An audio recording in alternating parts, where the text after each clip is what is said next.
Sir Raghuramakrishnaraju మీద గతంలో దాడి చేసిన వ్యక్తి తులసి బాబు మీద ఎటువంటి యాక్షన్ తీసుకోవట్లేదని రఘురామకృష్ణరాజు చంద్రబాబు నాయుడు గారి మీద టార్గెట్ చేసినట్టుగా తెలుస్తుంది సార్. అది అసలు ఎలా తీసుకోవాలి సార్ ఈ విషయాన్ని? రఘురామకృష్ణరాజుకి జగన్ ఒక ఆగర్భ శత్రువు. అక్కడి నుంచి వాళ్ళిద్దరి మధ్య అసలు ఆగర్భ శత్రువు అంటే పుట్టుకతో శత్రువు మామూలుగా, అంటే దాన్ని మనం చెప్పడానికి అలా చెప్తున్నాం, పుట్టుకతో ఏం కాదు. ఎందుకంటే జగన్ ఇతనికి సీట్ ఇచ్చాడు, ఎంపీగా ఇతను గెలిచాడు. ఆ తర్వాత వీళ్ళిద్దరి మధ్య ఏం జరిగింది అనేది రకరకాల కథనాలు ఉన్నాయి, కానీ మొత్తానికి ఇతను ఆగర్భ శత్రువులాగా అయిపోయి జగన్ మీద ఒంటికాలతో అతని మొత్తం ఎంపీగా ఉన్న జీవితం అంతా అతను నియోజకవర్గానికి ఏం చేయలేదు, కానీ చంద్రబాబుకి చాలా మేలు చేశాడు. ఎందుకంటే జగన్ పార్టీలో ఉంటూ జగన్ మీద రోజు అదే పనిగా అతన్ని రఘురామకృష్ణరాజుని చూసి నేర్చుకోవాల్సింది ఎవరైనా ఏంటంటే పెర్జవరెన్స్ అంటారు. పెర్జవరెన్స్ అంటే పట్టుబిడని తత్వం. అంటే మనం ఒక రోజు చేస్తాం, 2 రోజులు చేస్తాం, అలసిపోతాం, ఏంద్రా ఇది చెప్పిందే చెప్తున్నాం అని మనకే బోర్ వస్తుంది. కానీ అతనికి బోర్ రాల. దాదాపు 4 ఏళ్ల పాటు రోజు అతను చెప్పిందే చెప్పడం, జగన్ని తిట్టడం తప్ప వేరే స్కీమ్ వేసుకోలేదు. మరి అంత కసి ఉందా అతనికి, లేకపోతే అంత పట్టుదల ఎట్టొచ్చింది? ఆశ్చర్యమే. అది ఎవరైనా కూడా సైంటిస్టులు కూడా పరిశీలించాలి. రఘురామకృష్ణరాజు విషయంలో అది గ్రేట్ అనమాట. అలా చేయడం వల్ల ఏమైందంటే చంద్రబాబుకి హెల్ప్ అయింది. ఎందుకంటే జగన్కి నష్టం చేస్తే అది తెలుగుదేశం ఖాతాలో పడుతుంది, ఉపయోగపడే తెలుగుదేశమే కదా. ఆ విధంగా రఘురామకృష్ణరాజు చంద్రబాబుకి బాగా హెల్ప్ అయ్యాడు కాబట్టి రఘురామకృష్ణరాజుకి చంద్రబాబు కూడా హెల్ప్ చేశాడు. నిజానికి జగన్కి రఘురామకృష్ణరాజుని ఏం చేయాలో తెలియట్లేదు. ఒక కొరకరాని కొయ్యి అంటారు, అలాగా కొరకరాని కొయ్యిగా రఘురామకృష్ణరాజు మారిపోయాడు. పవర్లో ఉండొచ్చు జగన్, కానీ అతన్ని ఏమీ చేసుకోలేని ఒక పరిస్థితిలోకి జగన్ని నెట్టేశారు. ఎందుకంటే ఎప్పుడైనా కూడా పవర్ కంటే కూడా వ్యవస్థల మీద, మన దేశంలో వ్యవస్థల మీద ఎవరికి కంట్రోల్ ఉంటే వాళ్ళకే రియల్ పవర్ ఉన్నట్టు. అంతేగాని నువ్వు సీఎం అయ్యావా ఇంకోటే కాదు, నీకు వ్యవస్థల మీద కంట్రోల్ ఉందా లేదా, అది జగన్ సాధించే పరిస్థితి జగన్కి లేదు, భౌతిక పరిస్థితులు కూడా లేవు. కానీ చంద్రబాబుకి డే 1 నుంచి ఇది బ్రహ్మాండంగా తెలుసు. వ్యవస్థల్ని మ్యానిపులేట్ చేసుకుంటూ వచ్చాడు చంద్రబాబు, రాజకీయాల్లో ఎదుగుతూ వచ్చాడు. అందువల్ల ఆయనకి ఏంటంటే మనం పవర్లో లేనప్పుడు కూడా మనకు పవర్ ఉండాలంటే మన వ్యవస్థల్లో మన మనుషుల్ని ఎలా పెట్టాలి అనేది ఒక లాంగ్ టర్మ్ విజన్ అంటారు. అదే ఆయన విజనరీ అంటే ఇది బేసిక్గా లాంగ్ టర్మ్ ప్లాన్ చేసుకుంటూ వచ్చారు. న్యాయ వ్యవస్థలో, ఇన్వెస్టిగేటివ్ ఏజెన్సీలు, సిబిఐ ఇలాంటి వ్యవస్థలలో, బ్యూరోక్రసీలో చేశారు. అట్లాగే మీడియా చాలా బలంగా ఉండాలి, తనకి మీడియా అండగా ఉండాలని మీడియాని ఎస్టాబ్లిష్ చేసుకుంటూ వచ్చాడు. అట్లాగే తన కులం అనేది ప్రపంచవ్యాప్తంగా, లక్కీగా చంద్రబాబు కులం ఏంటంటే బిజినెస్ కమ్యూనిటీ. అది కమ్మ అనేది business community. Cornwallis and Cotton వీళ్ళిద్దరు పుణ్యమా అని కమ్మ సామాజిక వర్గం బిజినెస్ కమ్యూనిటీగా 19th century, late 19th century, తర్వాత 20th సెంచరీలో వీళ్ళు ఎదిగారు.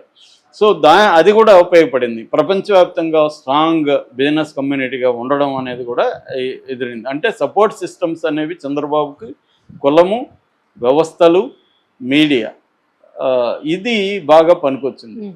అట్లాగే కేంద్రంలో ఎవరున్నా, కేంద్రమనే కాకుండా వేరే పార్టీల్లో కూడా తన మనుషుల్ని ప్లాంట్ చేయడం అనేది కూడా ఆయన స్ట్రాటజీలో భాగం. బ్యూరోక్రసీ, న్యాయ వ్యవస్థ, ఇన్వెస్టిగేటివ్ ఏజెన్సీలు, వేరే పార్టీలు, పొలిటికల్ పార్టీలు, ముఖ్యంగా నేషనల్ పార్టీలు, ఏ పార్టీ సెంట్రల్ అధికారంలోకి వచ్చినా తన మనుషులు ఆడు కొంతమంది ఉండడం ద్వారా మ్యానిపులేట్ చేయడానికి ఇది చంద్రబాబు ఏళ్ల తరబడి నిర్మించుకున్న వ్యవహారం. ఇది జగన్కి లేదు. అందుకని జగన్ వీక్ అయిపోయాడు. ఇప్పుడు దమ్ముంటే రఘురామకృష్ణరాజు చంద్రబాబు మీద అలాంటి పోరాటం చేయమని చూద్దాం, చేయలేడు. ఎందుకు చేయలేడంటే చంద్రబాబుకున్న బలం వేరు, జగన్కున్న బలం వేరు. ఫస్ట్ ఆఫ్ ఆల్ రఘురామకృష్ణరాజు చేస్తే మీడియా ఆయనకి ఏ మీడియా అండగా నిలబడుతుంది? ఆ వైసీపీ మీడియా ఎలాగో నిలబడదు, చంద్రబాబు మీడియా ఎలాగో అతన్ని నెగిటివ్గా చేస్తుంది. ఇంకా ఆయనకి మీడియా ఏముంది? తెలుగుదేశం మీడియా లేకపోతే రఘురామకృష్ణరాజు జగన్కి యాంటీగా ఇంత కన్సిస్టెంట్గా ఫైట్ చేసి ఉండలేడు. ఎందుకంటే ఈయన ఎప్పుడు మాట్లాడినా వాళ్ళ గంటల సేపు మీడియా లైవ్లో పెట్టేది. ఎప్పుడు మాట్లాడినా అది ప్రైమ్ టైమా ఇంకో టైమా కదా, అది రఘురామరాజు టైం. రఘురామరాజు చెప్పితే ఇంకా ఆయన టైం ఇంకే టైం ఉండదు. అలాగే ఎవరు చేయలేరు. సో ఇది ఈ నేపథ్యం అర్థం కాకపోతే మనం రఘురామకృష్ణరాజు బలాలు బలహీనతలు అర్థమవుతుంది.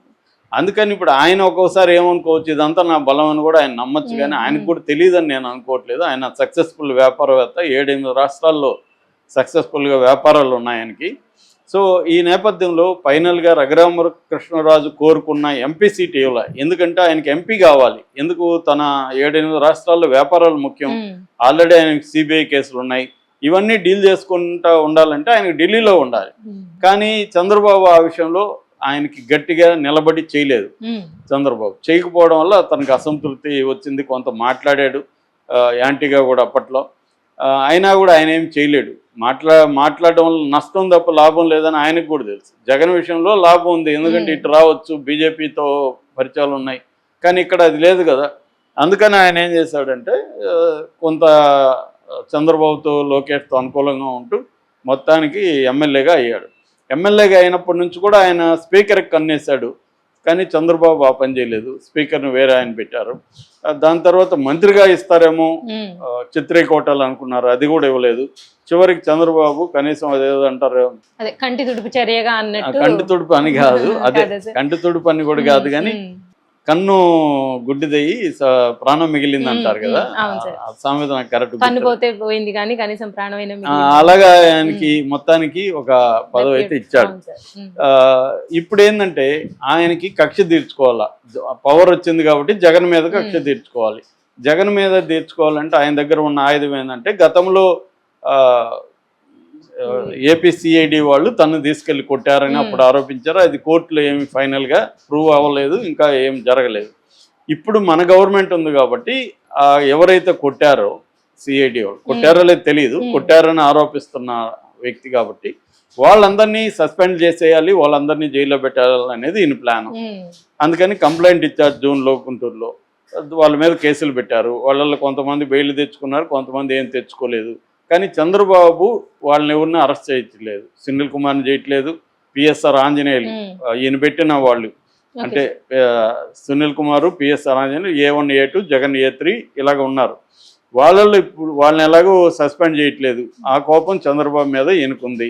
ఇప్పుడు ఏంటంటే తులసిబాబు అనే వ్యక్తి ప్రైవేటు వ్యక్తి, ఇతనికి ఏపీసీఈడికి సంబంధం లేదు. అతను వచ్చి తన గుండెల మీద కూర్చొని తనని కొట్టాడనేది తన ఆరోపణ. కొట్టాడు లేదనేది కోర్టు తేలాలి.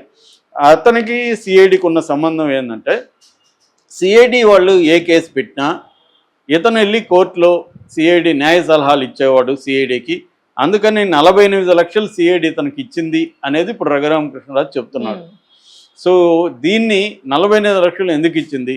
సో ఇది అక్రమం, అవినీతి జరిగింది, దీని మీద ఈ ప్రభుత్వం చర్య తీసుకోలేదు కాబట్టి నేను ఏసీబీకి లెటర్ రాస్తానని అంటున్నాడు. ఇది ఒక రకంగా చంద్రబాబు మీద ప్రెజర్ చేయడమే. చంద్రబాబు ఇప్పుడు ఏసీబీకి ఒక డిప్యూటీ స్పీకర్ ఏసీబీకి లెటర్ రాస్తే ఏసీబీ రియాక్ట్ అవ్వాలి. అప్పుడు చంద్రబాబు ఇరుకును పడతాడు. చంద్రబాబు ఇదేంటంటే తన పగ, తన ప్రతీకారం, లోకేష్ ప్రతీకారం, పవన్ కళ్యాణ్ ప్రతీకారం, ఈ 3 ప్రతీకారాలు చంద్రబాబు తీర్చుకోవాలి. దాని తర్వాతే వేరే వాడి ప్రతీకారం. రఘురామకృష్ణరాజు రివెంజ్ని చంద్రబాబు తన రివెంజ్గా ఫీల్ అయ్యి చంద్రబాబు చేయాలనేది రఘురామకృష్ణరాజు కోరిక. చంద్రబాబుకి ఎందుకు ఉంటుంది అది? చంద్రబాబు రివెంజ్నే చంద్రబాబు తీర్చుకోలేకపోతున్నాడు. సొంత కొడుకే డిప్యూటీ సీఎం చేసుకోలేని పరిస్థితిలో చంద్రబాబు ఎప్పుడూ లేనంత వీక్గా, ఆయన కెరీర్లో ఎప్పుడూ లేనంత వీక్ సీఎంగా చంద్రబాబు ఉంటున్నాడు. దానికి పరిస్థితులు అలా ఉన్నాయి. మనం చంద్రబాబును కూడా ఏమన్నా ఆ ప్లేస్లో నేనున్నా మీరున్నా అలాగే ఉంటుంది. ఒక్కోసారి పరిస్థితులను బట్టి మన బలం ఉంటుంది తప్ప మన సొంత బలం పనిచేయదు. అలాగే చంద్రబాబు ఉన్నప్పుడు ఈయనొచ్చి నువ్వు నా రివెంజ్ని నువ్వు తీర్చు ముందుగా అంటే ఎలా అవుతుంది? అందుకని చంద్రబాబు కొంత దాన్ని ఏమంటారు పోస్ట్ పోన్ చేస్తున్నాడు, తాచారం అంటారు మా భాషలో, అలాగే తాచారం చేస్తున్నాడు. కానీ ఈయనకి కోపంగా ఉంది, ఏంది నేను అర్జెంటుగా నా పగ తీరట్లేదు. పైగా ఈ తులసిబాబు ఎవరు? తులసిబాబు గతంలో వెనిగండ్ల రాముకి ప్రత్యేక అనుచరుడు. వెనిగండ్ల రాము ఎమ్మెల్యే, తెలుగుదేశం ఎమ్మెల్యే గుడివాడ నుంచి. ఇప్పుడు వెనిగండ్ల రాముకి అనుచరుడు ఆత్మ ఇలాంటివంతా చెప్తున్నారు. ఆయన మీద చర్య తీసుకుంటే వెనిగండ్ల రాముకు కోపం వస్తుంది. చంద్రబాబు ఉన్న పరిస్థితి, ఈయనేమో వాడి మీద ఇప్పుడే ఇమ్మీడియట్గా చర్య తీసుకోండి అంటున్నాడు. సో ఇది విత్ ఇన్ ద తెలుగుదేశం పార్టీలో ఇబ్బంది. నిజానికి ఈయన తెలుగుదేశం పార్టీ వ్యక్తి కాదు. వెనిగండ్ల రామ్ ఏంటంటే ఎన్ఆర్ఐ ఎప్పటి నుంచో ఫండ్స్ పెట్టి ఆయన ఇస్తున్నాడు, ఖర్చు పెట్టుకున్నాడు. గుడివాళ్ళు నాని లాంటి వాడిని ఓడించాడు. అందువల్ల వెనిగండ్ల రాము వెరీ ఇంపార్టెంట్ ఫర్ చంద్రబాబు. అలాంటి వెనిగండ్ల రామ కోపం తెప్పించి ఈయన ప్రతీకారం చంద్రబాబు ఎందుకు తీరుస్తాడు? అది ఆయన కోపంగా ఉంది. అందుకని నేను ఏసీబీకి లెటర్ రాస్తాను బెదిరిస్తున్నాడు. దీన్ని చంద్రబాబు దీన్ని ఎలా డీల్ చేస్తాడు అనేది చూడాలి మనం. Right, thank you sir.